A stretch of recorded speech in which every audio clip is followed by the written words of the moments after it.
think he likes me.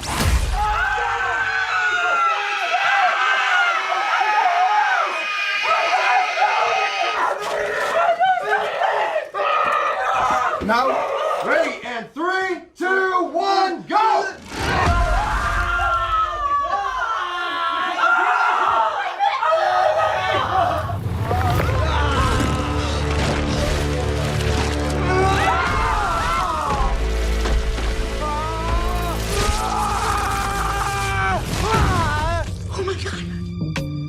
I think it is horrific seeing his transformation.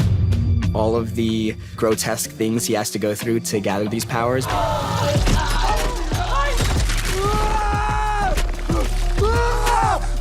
But hey, it looks dope and scary.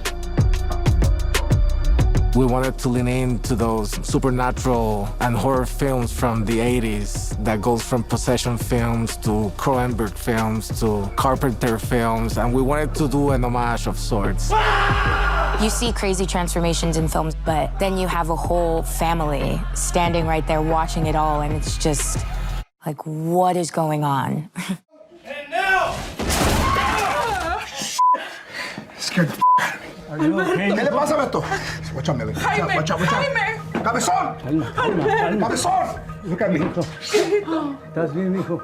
It's been great. I mean, honestly, we've been working on these pre-vises, all these images and ideas and concepts that have been in his head. It was almost emotional to see the suit in its full form as it was powering up in that heroic moment that we just shot. What the Acquired.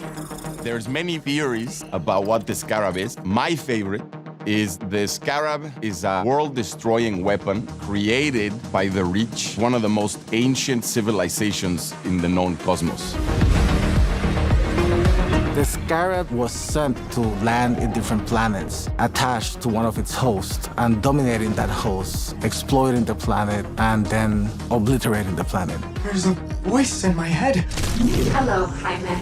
So Uncle was hell-bent on finding a way for me to be a part of this film, and so I told him, whatever comes to mind, I will do background, whatever you need me to do. I got the call, and I was like, what is it? And he's like, Kajida. And I was like, no way, this is so sick. Begin systems check in 3, 2, 1. Thrusters engaged. It's okay, it's gonna be okay. Technically in the film, Kajida is the eldest of all that holds all the power of Blue Beetle. You're pairing a 22-year-old conscience with a 100,000-year conscience. It has access to all of Jaime's memories. It can play any song you want. It can connect. It doesn't need Wi-Fi. Iron Man wishes he has this. Testing acceleration systems. Too fast! It starts off kind of, well, soulless, almost like an AI Siri-type voice. But as she starts to become one with Jaime, she's taking information as she listens into everyone's conversations that she starts to kind of pick up on their little isms, you know? And then she starts to have her own isms, which I think is really awesome too. Why are you doing this to me? Host overreacting. You've seen nothing until you've seen the Blue Beetle costume deploy. I've seen a lot of bugs in my day. I've never seen one that looks like that. I can say from personal experience that the suit is sick. It's probably one of the coolest suits I've seen in superheroes ever. When we started developing this movie, the first thing that we wanted to attack was the design of the suit. One of the missions we had is how we can make it grounded as possible within the fantasy elements of it. Rebooting complete. We wanted to lean into the way the suit looks in the comic and honor those designers while still making a product that feels unique and exciting for live action. We brought on the best of the best costume designer, Maya Rubio. She came in as a force. She's massively talented. The Blue Beetle costume comes from alien technology. It's magically beautiful, inspired in nature. We were in development for 9 months. We did so many designs. We probably made 500 designs. Every single line design was being made with the same thought, like how a person designs a car, is that precise.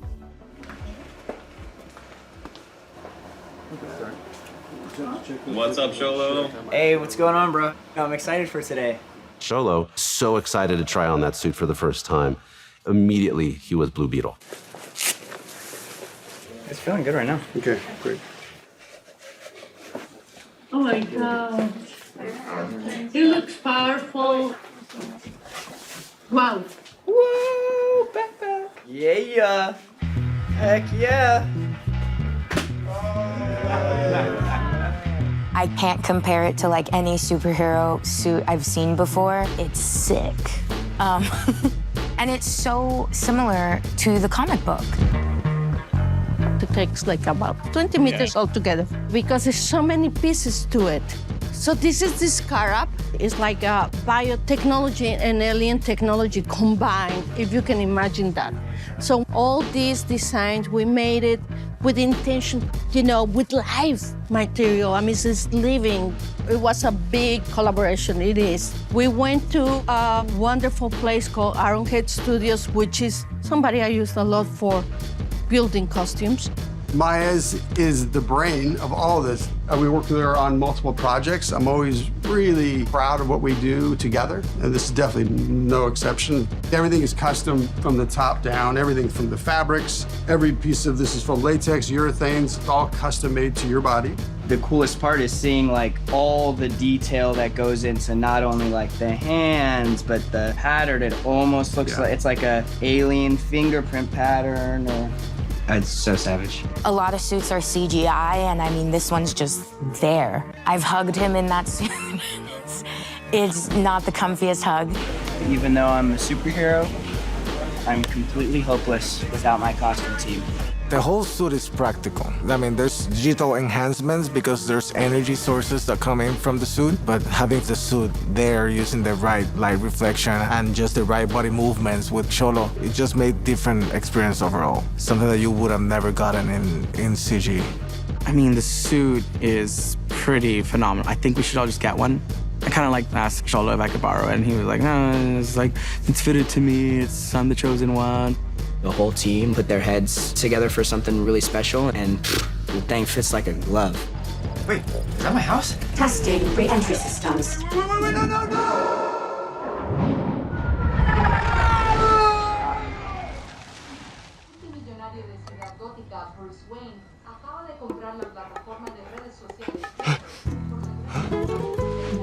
What are you guys doing?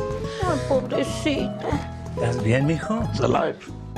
There wasn't an instance in which his family did not know that he had these powers. Jaime, what happened? Where did you go? I don't know. If you're a Mexican-American teenager or a 20-year-old, good luck hiding anything from your family. It is not gonna happen. My mom, to this day, treats me like I'm 12 years old. We kind of like embrace that. So this made it for a very unique journey where the family is part of the adventure.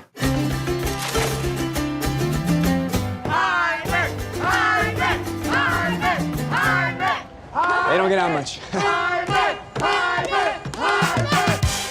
I don't think I've ever seen a superhero movie where the family is always present. Sometimes that can be very frustrating. So when the scarab goes up someone's ass. What? It did not go up my ass. No. I think it's kind of cool. No, cabrón. There are no boundaries with the Reyes family. Jaime has been presented with this opportunity that feels larger than life, but his family's like still making fun of him for it. Yo, put those huevos away, bro. In Mexico, that's the love language to I mean, at least where I grew up, is like, I don't make fun of people I don't like. I couldn't think of anyone better to play those roles. For me, the most exciting part was seeing all of them come together. You have Rocio, played by Elpidia, who truly is a powerhouse of a woman. You are not leaving this house. The most important thing for Rocio is to take care of her family. ¿Listos? She is a good mother, but she's also really tough. And then you have Damian, who's my father. So Alberto is the soul of the family. He's a guy who endlessly wants to help others. We're on a journey, Jaime. And then you have Melissa Milagro, my sister. She just tells it like it is. Sigando. What am I doing? You know, versus Jaime, Milagro's always been like, dude, come on, bro, like that's not gonna happen. Okay. And then you have Nana, played by Adriana. She has, by far, some of the best moments in the movie. I passed a fantastic time making this movie because they give me the opportunity to make these characters who have many fun moments.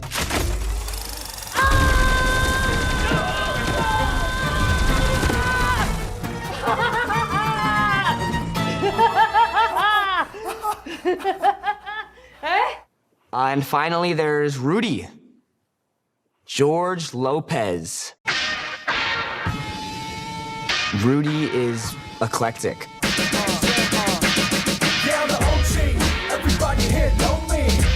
He really did transform for this. That's Rudy. My name is Cesar. They spent hours on makeup on me, and I don't really have any superpower other than looking like a dude that lives with his mom. That's. I'm in there 3 hours to look like a guy that lives in the living room, sleeps in a cobija de Mexico with like some kind of animal you've never seen, like a tiger that has wings. This is sci-fi. This is Area 51 CIA. Rudy. The character is based on a real Rudy, Gareth uncle, who basically inspires the character of Rudy. Rudy's one of the most intelligent people I've ever met, the funniest guy I've ever met. Ooh, and my song too. He was uncompromisingly free. And then you have Bruna from Brazil, you know, has been on television, I think she told me since she was 5. It's such an honor to be part of this movie. I still get emotional talking about it. I'm a crier. Just get used to it. We wanted to include a Brazilian as part of the cast because Brazil has often been left out of the Latino conversation because they speak Portuguese, but they are as Latino as we are. Being able to bring somebody like Bruna, it felt like a match made in heaven. I'm having the time of my life, so every day is amazing.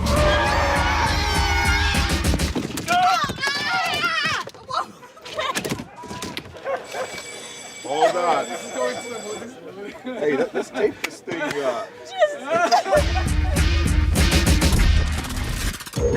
The love you feel for your family makes you weak.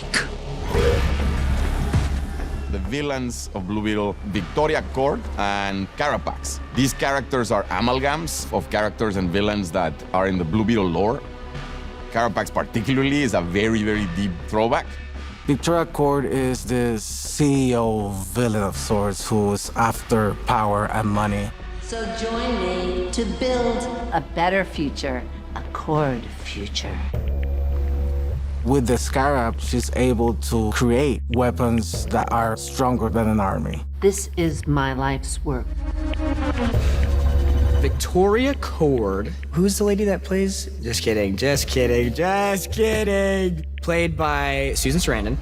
I got this. As much as you want to just Darth Vader Victoria Cord throughout the whole movie, she's also very charming. Let's do it. It's always so much more fun playing a villain. I mean, seriously, you can say and do things you would never have the courage. And usually they're the most authentic, I have to say. I think it's time to find a new job, Jaime Reyes. You too, toilet. Go. Andale. It would be so hard to see that she was a villain by the way we were having so much fun. She was able to bring in that quirkiness.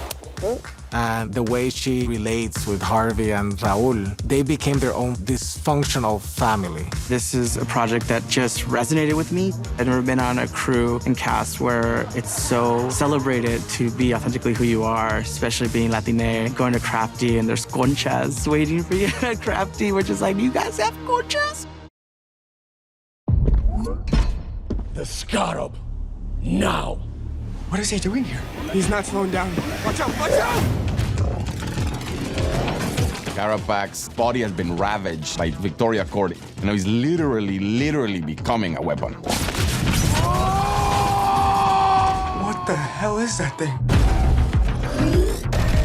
He's been worked on so long to become part man, part machine. Carapax is a victim of American interventionism in Latin America. A Guatemalan whose anger is weaponized. I want to be able to play Carapax as representing the indigenous people of the Americas and the human beings that have been in harmony together and now being used to take advantage of everything else around them to get what they need. I do have to sit through almost 4 hours of hair and makeup every day. Yes, there you go. Today we were working on our lead villain, Carapax. We looked at the comic book first and tried to find a base silhouette to where we could expand out the character. Under the guidance of costume designer Maya Rubio, started to develop concepts based on the kind of ideas she had for the overall shape language. And tried to explore a range to really kind of make sure that he goes from these stages of Carapax 1.0, 2.0, and 3.0. I mean, I've been wanting to do maybe a superhero, but I'll take the supervillain. But it's just super, super fun to be able to play a character like this, larger than life.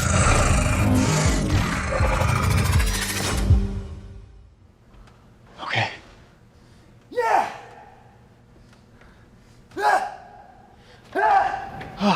Okay. Just give me 5. Just give me 5. Okay.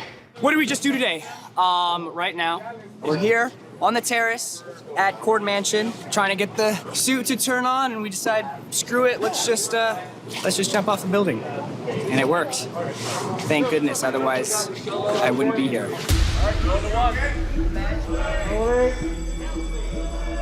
When I started doing a deep dive into Jaime, I couldn't stop thinking about Xolo. All right! Not only does he look like Jaime in the comics, he also embodies the energy of Jaime. 3, 2, 1, go!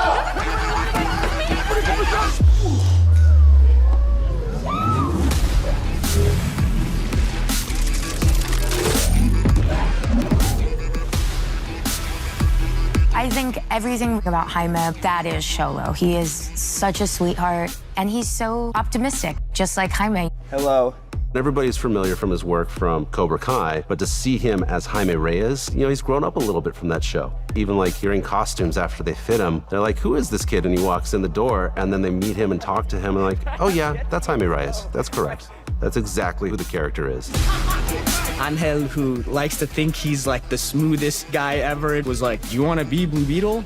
And I said yes, and then I cried.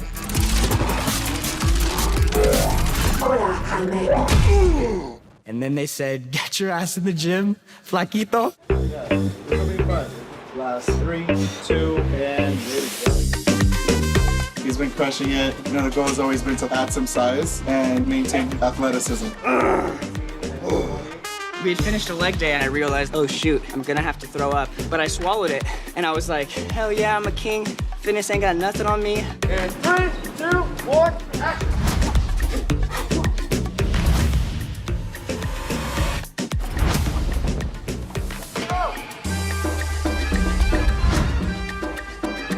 What was it like working with Xolo? Oh, okay. Oh boy. Getting to act alongside rap sensation / aspiring tattoo artist Romario Xolo Maridueña just feels like a dream come true. I just want to do this all day. And no, he didn't write it. That's working with Xolo. Jaime Reyes is the biggest Latino superhero in the DC universe. It was always a dream to play this role. I get to step into the role, and it means the world to me. That's what it means to step into. It means the universe. Tamarindo. ¿Y qué otro te queda? Limón, guayaba, tamarindo. ¿Me da por favor una de piña, por favor? All right, so we're here. We're in Puerto Rico, for one thing, and eating some hielo de piña. All right, we're here at the Reyes house. We're about to be climbing up, having a little conversation with Milagro, Belisa, and it's gonna be a good time. I'm not leaving again. What about grad school? Well, that's not gonna help the family. I can't get us into even more debt. Anymore, bro. You're Jaime. Filming in Puerto Rico was a dream come true. Being able to bring a big movie like this, but also be able to work with the people that work with me in my first movie in locations where I grew up, for me, that was everything. To be able to share this moment with the ones that helped me get here. Angel is taking us down to his home island of Puerto Rico. It's a feel and a vibe that is so unique. It's colorful, it's vibrant. We are in La Calle Serra in Santurce. This is like where everything started for us. It's where we conspire, where we create, where we imagine things, where we imagine a possibility. Yeah, it is special. It's a very special place. We're shooting all through the streets of Puerto Rico, and I couldn't be more excited, Angel's excited to capture what's so special about Puerto Rico. Being in Puerto Rico is awesome, man. The people are great, the weather's perfect. It's almost like being in a summer camp.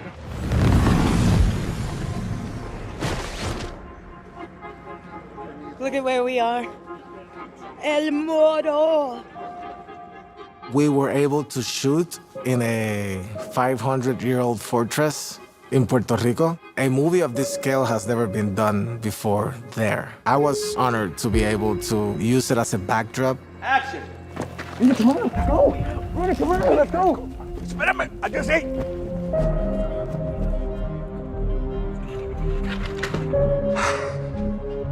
Oh, man, there's more. We're here at El Morro in Puerto Rico. I'm just reminding myself of how I feel in this moment. It's a beautiful, beautiful location. Jaime and me are running to the bug ship. The bug ship is right there. You can't see it because it's invisible. We're at the stairs which go up into the bug ship.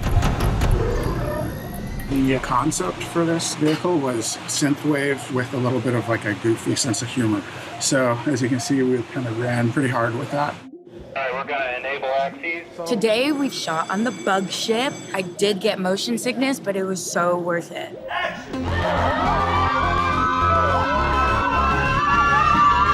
I think everything looks so freaking cool. Visual style is something we talked about from very, very early stage on this movie.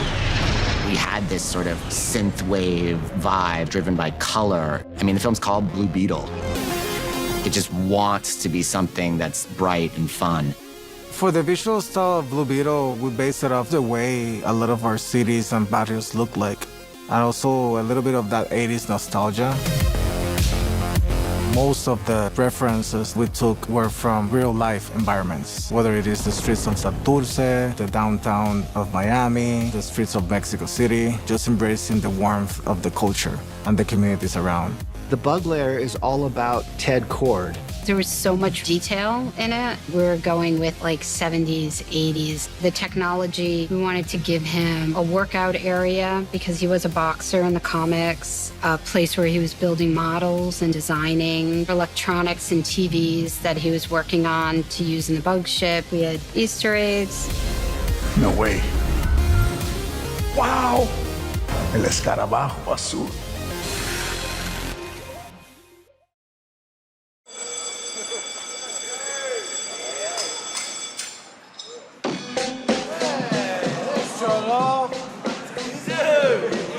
It feels very surreal. On a day like this, on our first day with the suit, I'm exhilarated, I'm excited, a little nervous. It's not really feeling real until right now. And I'm ready to get into it.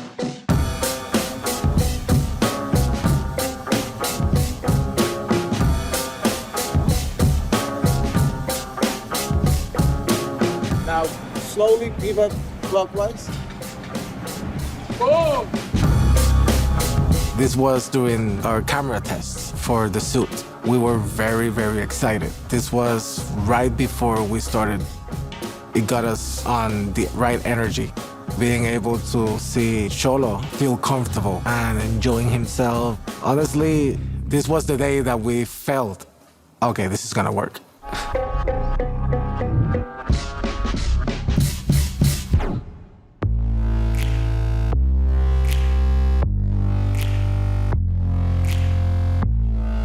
With a lot of these superhero movies, you kind of have to think like, what haven't we done before? Blue Beetle is a movie that we're building from the ground up. Yeah, buddy! And I think it's so exciting to get to amalgamate the best parts from Jaime's story in the comics over the years for a fun, good old movie. Really, he's the best superhero out there, if I do say so myself.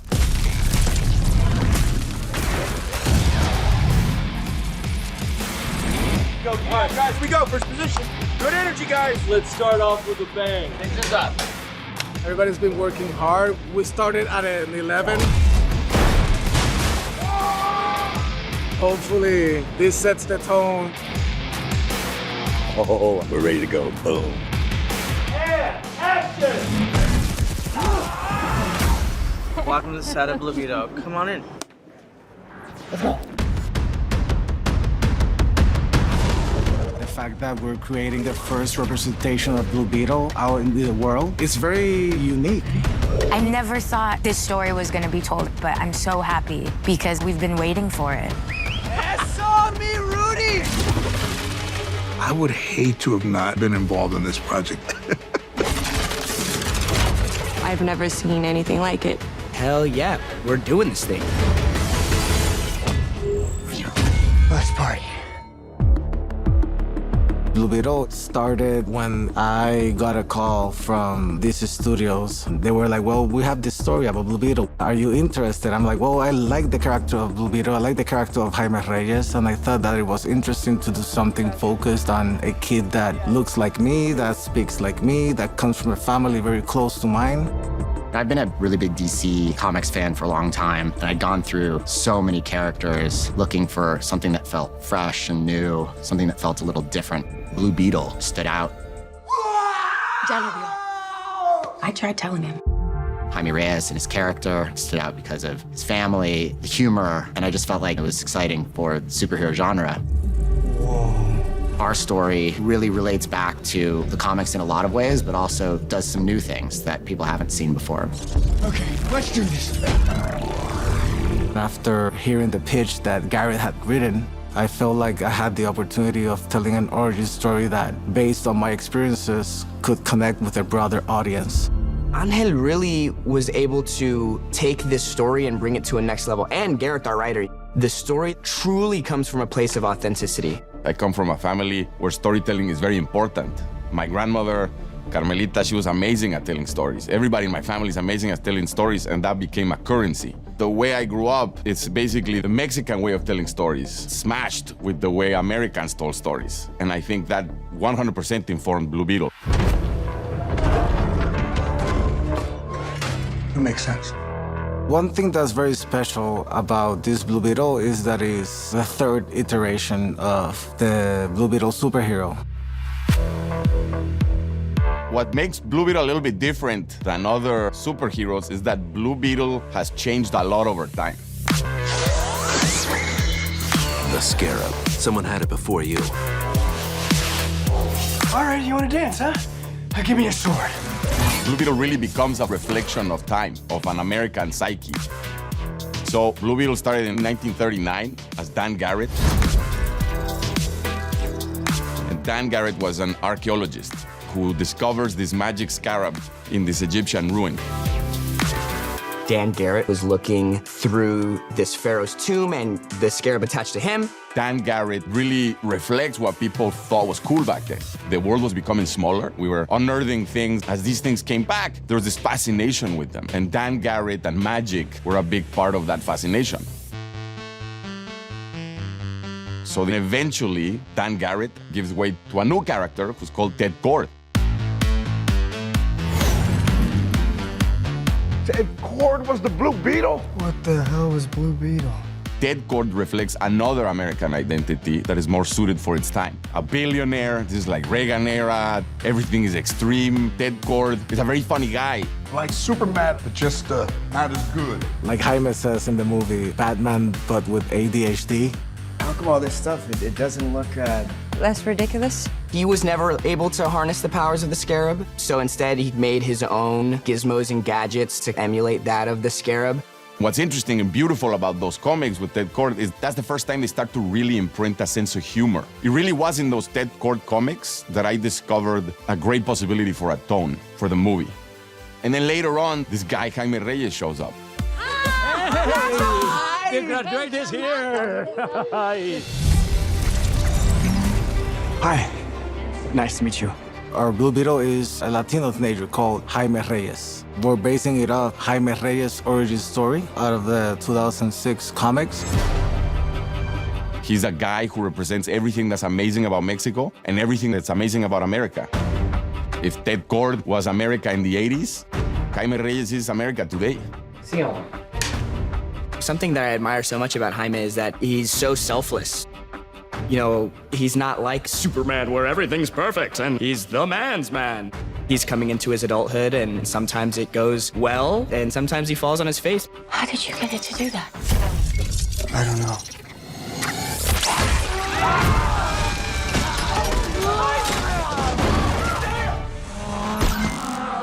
Acquired. We spent like a good year tinkering with the script. We're losing the house. Gareth and I had the same sensibilities, the same ideas, the same motivations. I was so pumped after reading the script for the first time. It reminds me of my culture and the things I grew up watching. Reading the script is one thing, and then sitting at that table read and hearing everyone's characters, it's scary, like how fun it is. All right, well, welcome to the Blue Beetle table read. Lots of fun. Here we go. Okay, ready, guys? Wait, you went in to get us jobs and all you got was a hamburger? I don't think there's a hamburger in it. What is that? Parece un chombo. Oh my God. I think it's, What? Oh! Ruby, get it off! Get it off! Who's controlling this? Pressure systems check. In the beginning, we started with all the family scenes. And so it was the whole Reyes family together. Starting off the movie with those was really great because we just found that family. This is where the Scarab chooses Jaime. We call it the transformation scene. One pattern that we saw on the different iterations of Jaime's Blue Beetle is the selection process and the transformation process is not pretty. Some of them are gory, other ones are horrific. So we wanted to lean into the body horror, but we wanted to make it fun thanks to the reactions of the family. At the beginning, what is this? Guacala. Okay. It shoots him across the room, shoots me across the room, and then he flies out of the roof, and then I faint. All right. And positions, here we go. Let's roll, please. Rolling. Rolling. That was fun. Let's roll, please. Rolling. Action. This is what we call the cosmic realm. After Jaime is captured, he flatlines, he falls into this coma.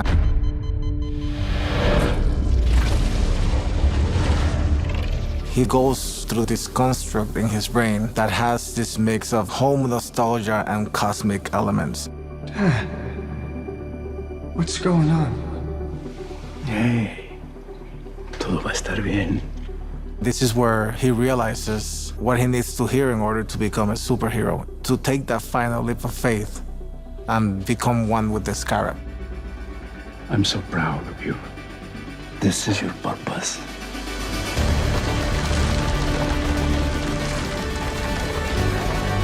His father says, you're gonna get through this, and we're all gonna get through this because we're strong. Damian was such a generous scene partner. Really, the whole movie isn't possible without Damian, without the father. This is a very special moment. It incorporates Latin American mysticism, but also hope and that guidance that we get from our ancestors. I need you, Kaji! Most superhero movies are one person doing everything to save the whole world. The essence of this movie is to really show that it's not possible. All the moments that led up to Jaime even encountering the Scarab were because of the foundation that his family was able to build on. And I hope it'll make a lot of people realize, like, it's okay to not do it alone. There's so many favorite moments, but definitely this one is one of the most emotional.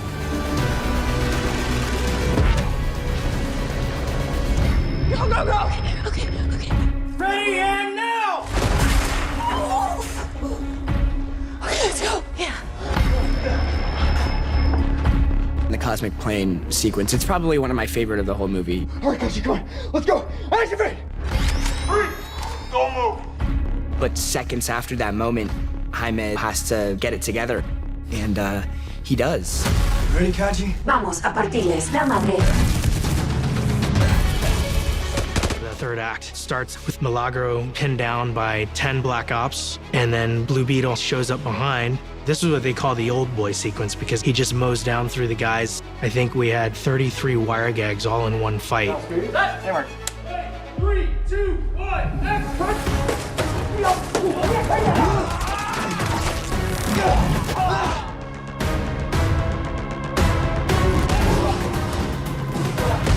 What the hell?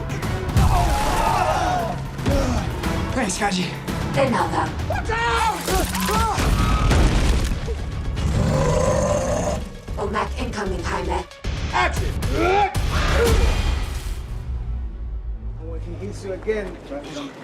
So this is kind of the tail end. This is what I look like right now. It all feels very helpless. This is definitely the lowest point of Jaime's journey. You know, at the end of the movie, we see that Jaime is ready to shed some blood. Jaime thinks Carpax killed Rudy. In a lapse of rage, Jaime loses control and starts beating Carpax to the pulp. That energy is the one that almost makes Jaime step to the dark side. And 3, 2, 1!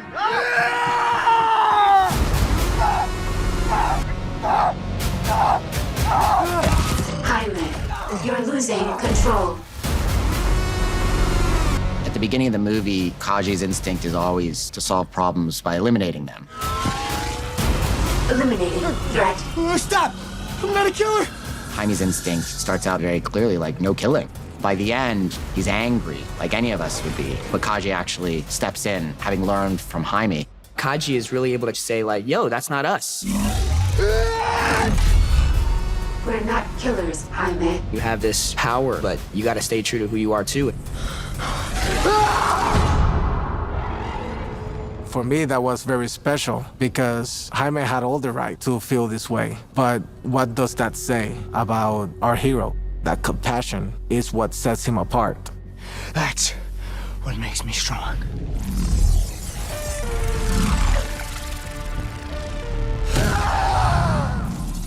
The thing that really brings it all together is knowing that Angel, Garrett, all of the people in our movie, behind the cameras, are all here for the same thing. And that instills so much confidence in me. Come on, that's all you got?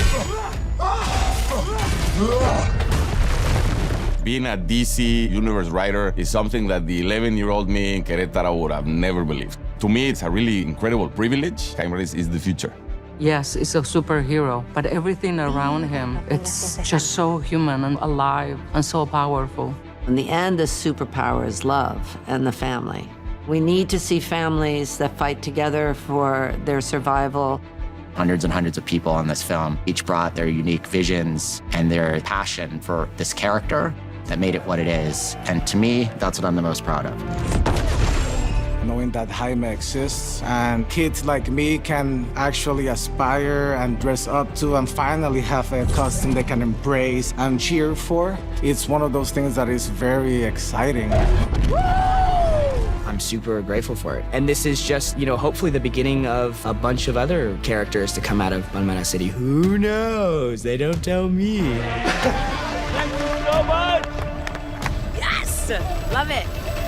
Boom, fist bump, boom. There we go. Thank you, brother. When Jaime Reyes comes face to face with the Scarab, his whole life turns upside down. Transforming into Blue Beetle changes everything. But having your consciousness fused with the being from outer space does take some time to get used to. Hello. I noticed you're talking about me. Yeah, okay, here we go. Your brainwaves indicate a desire for privacy. Are you trying to shut me out? No, it's great, we're fine. Your mind and your mouth are not saying the same thing. Perhaps we should do a trust exercise. Commencing rocket boosters. What? No rocket. Don't go to stage 2, please. Systems deactivating. Watch what happens when the Scarab suddenly decides it's your turn to save the world. Life often brings surprises to people like Jaime Reyes. Jay! Let's talk while you have lunch. Here, guard that with your life, but do not open it.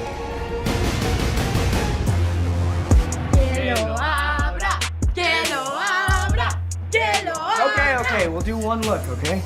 But just one, okay?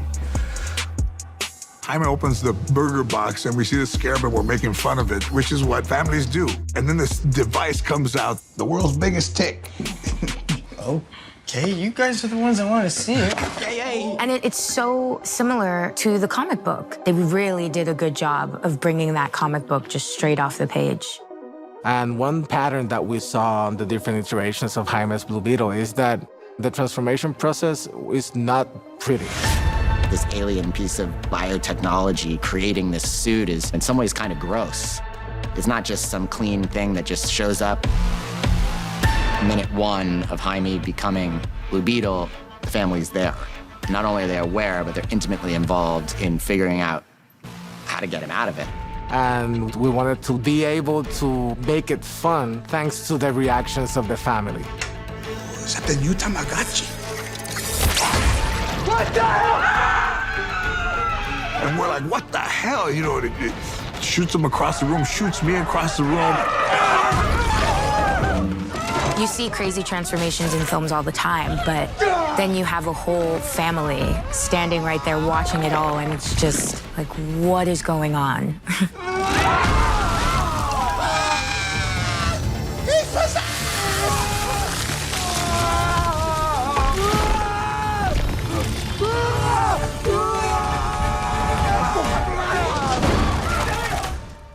I can say from personal experience, it's probably one of the coolest suits I've seen in superheroes ever. When I saw Xolo in the suit, I said, oh, Xolo, you look like a man, so handsome. And I said, many girls will be in love of you with this suit. Be careful. This is the first time we really see Kajida's personality coming out. And let's say it has a mind of its own. Even though it has to use my mind to really do anything. Xolo, do we need to have a talk? I mean, are we always talking? I mean, you're literally a voice in my head. You there? I'm always here. Okay. Host acquired. Who said that? System configuration initializing. Wait, you don't hear that? The relationship between Jaime and the scarab is interesting because it's not necessarily his conscience. Hello, Jaime. What is happening? I think what's wonderful about this type of alien technology is that it has its own will, so it wants what it wants. Begin systems check. Systems check. Thrusters engaged. It's gonna be okay! The test flight is their first real dance. What does this look like? What are you doing? Jaime has no idea how to control. It takes him through wild rides. Where are you taking me? Crossing atmospheric layers.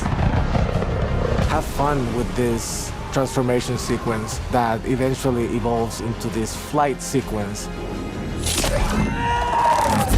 Breaking systems check complete. Oh, thank God it's over. Then transforms into a destruction of downtown sequence. Flight systems engaged. Oh,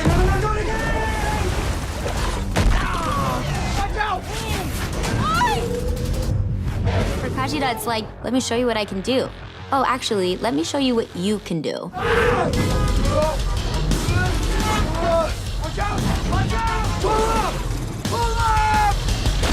What are you doing? So he doesn't know what the suit does. He falls out of the sky, lands on a Bentley. And that was a funny scene we shot in downtown Atlanta. We wanted to step it up a notch, more than just flying, and see how the scarab is going to react to an imminent threat that involves normal life citizens. Threat approaching. And the bus is heading right toward him, and he puts up his guard like he's scared, and then his suit does all the work for him. Oh, what the hell? And it's terrifying and it's thrilling, but it's also really funny because she thinks she's doing a good job. And he thinks that it's like it's the worst thing, you know? We split a bus in half and she's like, and we executed great, you know? We did it. And he's like, no! And so there's kind of like this dance around the fire of them understanding what the heck is going on between them two. We had stunt performers inside the bus, and their reactions are great. It was a big special effect, actually. We had one day to shoot this scene out there, and it was really great to see our A-list crew come together and really just jam and get to see Xolo get out there, be a superhero, cut a bus in half. It was super fun to get to see him bring it all to life. Oh, no, not again! your first time out with the Scarab, it's a wild ride. Some might even say terrifying? Don't worry, Sholo. I always make sure you get home safe. Yeah, well, I wish we could say the same about my shoes. Or my pants or anything that I was wearing. Clothing is not important. That's why you have me. Yeah, until I don't. Yo, put those huevos away, bro. Family is everything to Jaime Reyes, okay? He never set out to become a hero, but fate chose him. Technically, I chose you. Right? Whatever, semantics. Look, he was just a regular kid looking for a job when he crossed paths with Kajida. Again, correction. We did not randomly cross paths. I traveled cosmic distances your mind could not even fathom and chose Jaime. Okay, Kaji, can I get to the point? Permission to proceed. Thank you. Okay, once his family is in danger, he realizes he can't run anymore. He has to master these powers and save the people he loves. 3, 2, 1. No, wait, don't! In order for Jaime to survive and his family to survive, he needs to embrace Kajida as part of him. His brainwaves, they're syncing with the Scarab's frequency. They're connecting. Maybe this is his purpose. This is his destiny. I need you, Kaji! The relationship between Kajida and Jaime is solidified in that moment, stepping into their power. It's been great to watch Xolo over the last few months as he's prepared for this role to really even step up, and he's done that through training, very intense training. He's awesome. He is game for anything. He wants to do his own stunts. With the fight choreography, he picked up quick. All the training really comes down to this. I guess we'll see if I make it. Boom, fist bump. Omek incoming, Jaime. Ah, crap. The suit has an unlimited amount of capabilities. Okay, let's do this, Kaji. Give me rockets or something. Deploying blasters. Blue Beetle is capable of manifesting just about anything he can imagine. Ah, so I can make whatever weapons I want, huh? Whatever you can imagine, I can create. Let's party. The suit can do everything. Let's go! Being able to manifest anything he can imagine, it's like, oh my gosh, like, where do we stop? Threat approaching. Not where do we start?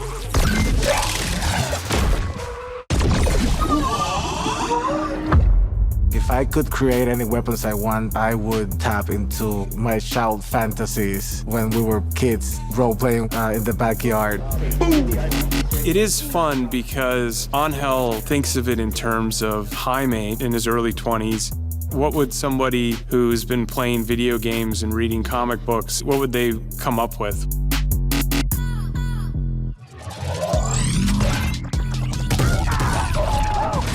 There's a beam that shoots out of it. The legs that come out. Flying is obviously a super cool one. The swords, the fact that you can...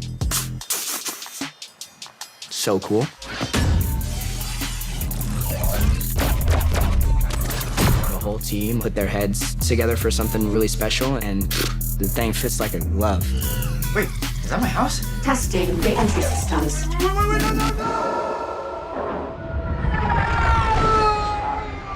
I think what's really amazing too is that, you know, there was a moment where there was a Blue Beetle that was not with the Scarab.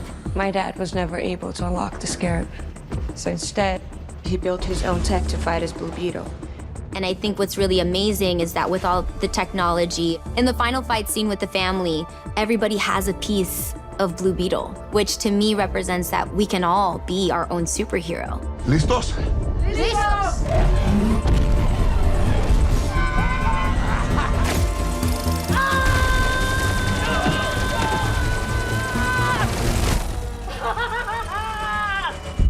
Having a partner isn't just about taking out bad guys, even though, let's face it, it's pretty freaking cool. I enjoy finding creative solutions to bad guy problems. Yeah, but what really matters most in a partner is having someone to help you do the right thing. Whoa! What's with the blades? At first, the Scarab's mission is kill, kill, kill. Eliminating threat. No. Put the blades away.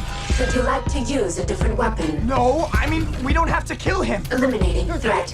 Every time the scarab wants to do something of its nature, Jaime's reaction and his good-heartedness steps in the way.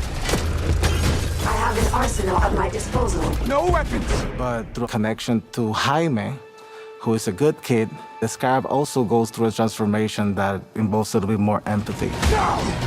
How to pull back on its intentions and have some sort of humanity, eventually being a voice of reason to Jaime.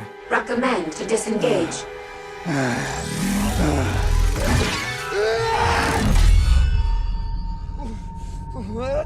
What are you doing? We're not killers, Jaime. Let him go. What about Dad? What about Rudy?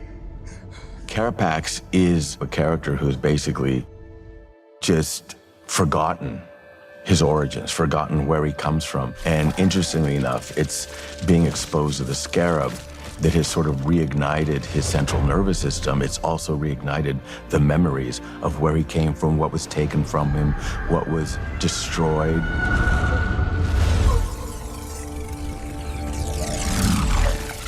Every villain has their origin story. I think it's that moment that Kajida really shows Jaime. He also loved his family. He does what he does for his family as well. The universe has sent you a gift, Jaime. Maybe it's time that we get our own hero. Jaime is able to acknowledge that maybe this is his purpose, is to embrace Blue Beetle, is to embrace the scarab that he now has to use for good. In the end, what sets Blue Beetle apart from other heroes is that he's not trying to do it all by himself. He leans on his family and on Kajida to save the day. And that's actually what makes him stronger, because none of us should have to go through it alone. Thanks, Sholo. You're a good partner. I'm glad I chose you. Hey, thanks, Kaji. Look, it's been a pleasure hosting with you. Anyways, stay safe out there, Palmera City, or wherever you are.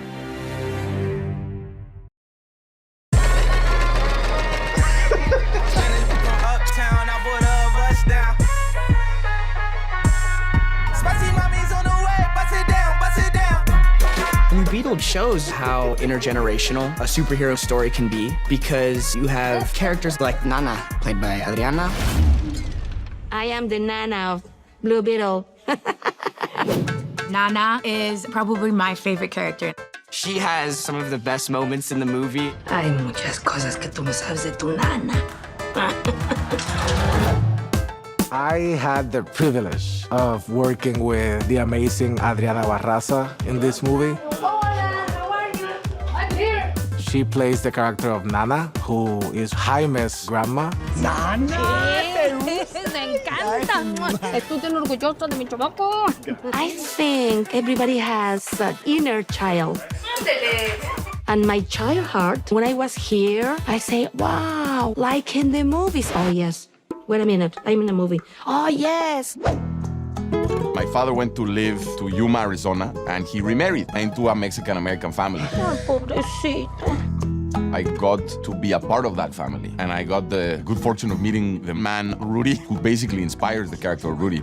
I love you, Mom. Nana is inspired by Rudy's mom. Everybody calls her Nana. She's the sweetest, most gentle, most caring person in the world. Oye, me vi para acá. Se me olvidó darte la bendición, hombre. Hasta me atragante. She's lived in the US for like 60 years, and I've never heard her speak one word of English ever. A ver, ándale, a ver si con esto sientes mejor. We all have the super sweet abuela like figure, but abuelas are powerful women.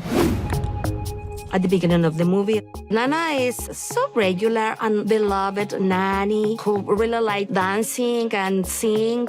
Sometimes when you see Nana, you know, she's being a Nana. But Nana has a secret. She's also a total badass. Nana had a revolutionary past. Oh, ya tomé para asalto fortalezas como esta. What the hell? Emily, one day we're gonna have to talk about Nana's revolutionary past. She knows how to infiltrate fortresses. A ver, déjame ver ese pozo en el centro. Esa es nuestra entrada. She knows how to use a weapon. How do you know how to hold that so perfectly? Like, you see Nana with the big-ass gun, and you're like, this is her. Nana? Órale, mijo. And we see this side of Nana that we've been hiding throughout the whole movie. Nana is really fun. It's not important if she is 80 or not. She's a warrior.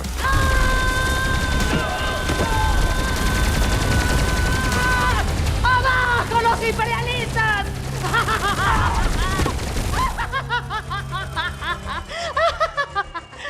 Ay. Ahora sí nos podemos ir, mijo. Her transformation is very personal to me. Escúchame muy bien, hijita. Entiendo perfectamente cómo te sientes. Pues tenemos que ser fuertes. ¡Ayúdenos! Ya habrá un momento para llorar. Este no es ese momento. I'm thrilled with my character because in my work as an actress, I made a lot of the tragedy. Nerd alert! Nerd alert! Nerd alert! Nerd alert! I'm really happy to have the opportunity to be in a movie like this because my inner child is happy and fun all the time. They give me the opportunity to make this kind of characters who have many fun moments. ¿Cómo cuando era chiquito? To have the opportunity to make comedy, oh my God, it's a present for me. I passed a fantastic time making this movie because she's a superhero too.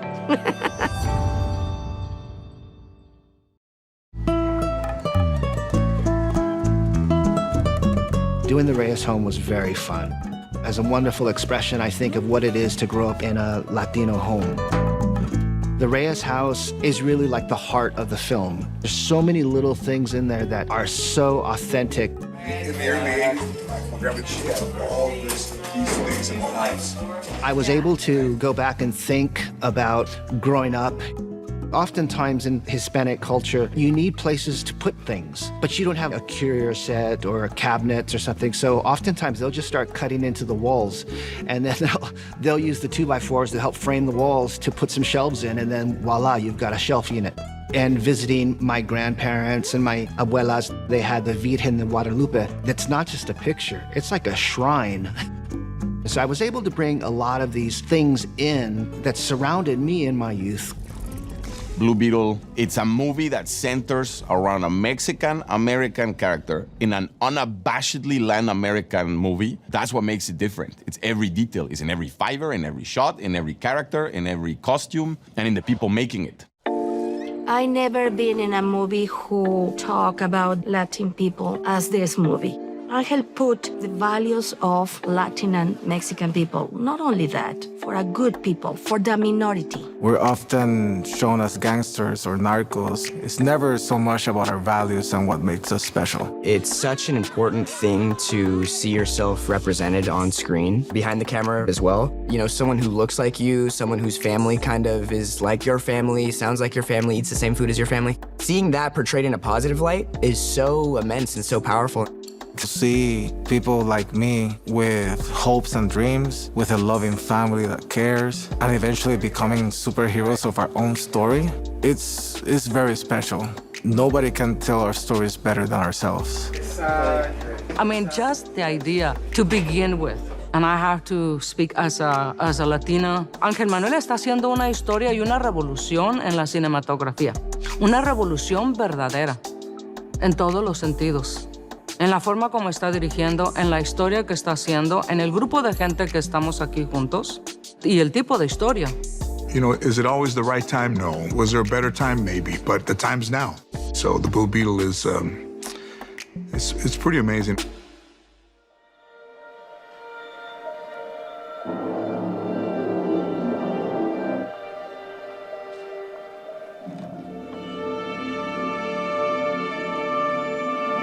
I think that Blue Beetle sounds like it's electrifying and it's exciting and it's big and it's bold, but at the core of it is a big beating heart full of emotion.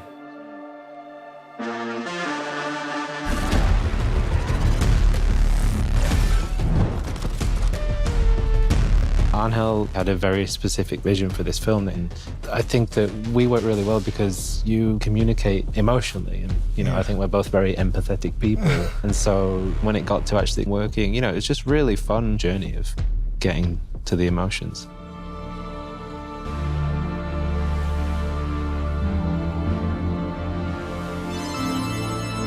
There is expectations, but how can we take those expectations and translate it into a language that resonated with what we wanted to create, a little bit more of like this VHS 80s nostalgia, Tangerine Dream-esque, you know, vaporwave aesthetic. Like, we just kept throwing like different type of like things of like, our mood board is very complex.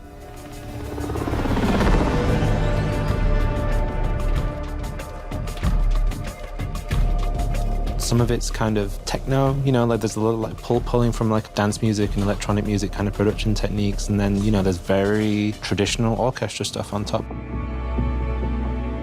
But even with where we're going quite traditional with the orchestra, I try and throw something in, you know, to detune everything or to have it in different registers that you don't normally get these kind of scores.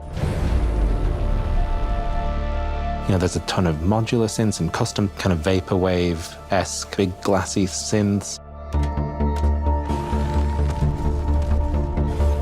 We kept sending back and forth like different music, just like, oh, like just listen to this, like close your eyes, like what you're feeling. This feels like what I wanted to do, you know, and that's not talking about instruments or anything, it's just about that emotional journey. We talked about like demon Jimmy Page. Yeah, and, like, you know, like channeling your Jimmy Page.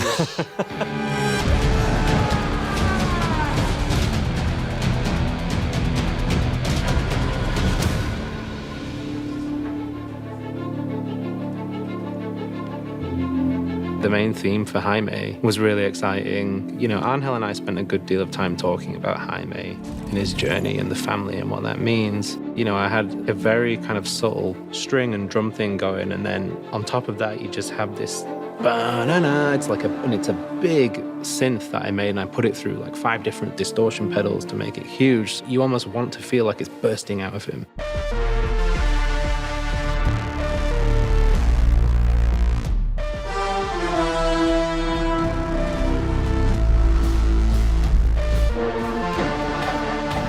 Being part of something like this is just like, oh wait, when I thought I was being surprised enough with the whole process, this is like another level.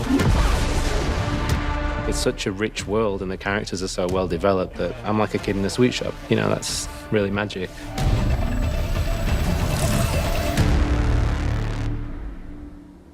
You know it's going to be a good score when the sub to how many views you have. We just feel it's